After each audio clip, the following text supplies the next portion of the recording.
I couldn't be found off my big home.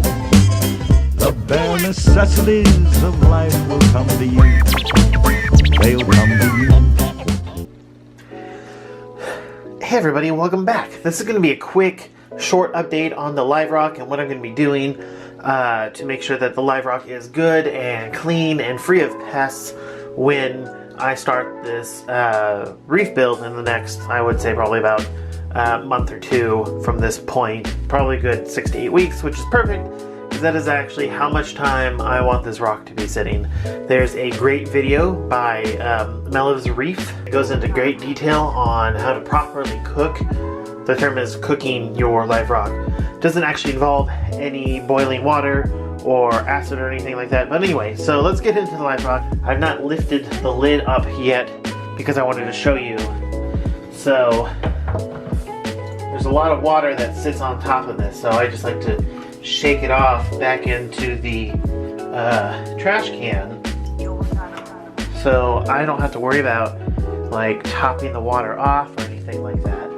Excuse the poor lighting. I don't have the best lights down here in the basement, so I'm using my phone. But I wanted to show you guys what I have going on in here. I got a brand new Aquatop 300 watt heater because the little 50 watt I was using temporarily was not cutting it for obvious reasons. And I still have just my little power head in there. So I don't know how well you guys can see it, but right here, that is an Aptasia. There are several of them in here. They're all about that big. They're all about that big, but they vary in size. This live rock is riddled with that and bristle worms. I also have seen the occasional brittle star in here as well. So this is definitely live rock. It is teeming with all sorts of life.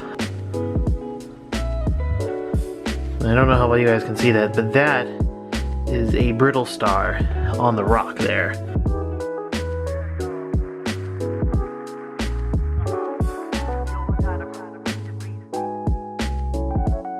So if you check out that video on Melev's Reef, which I'm going to be linking in the description, basically he goes in great detail about it.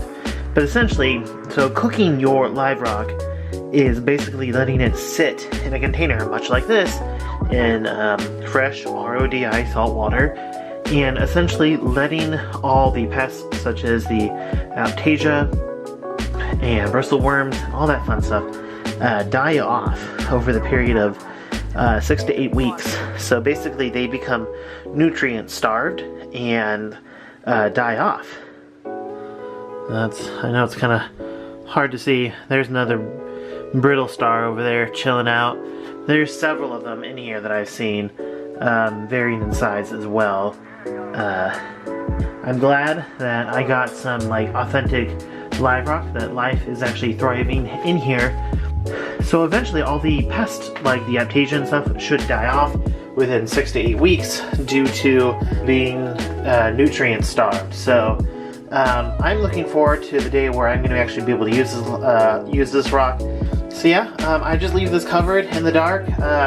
From my understanding, all the bacteria should survive. I like to keep the temperature up to a stable, typical reef tank. And I also have the power head in here for circulation.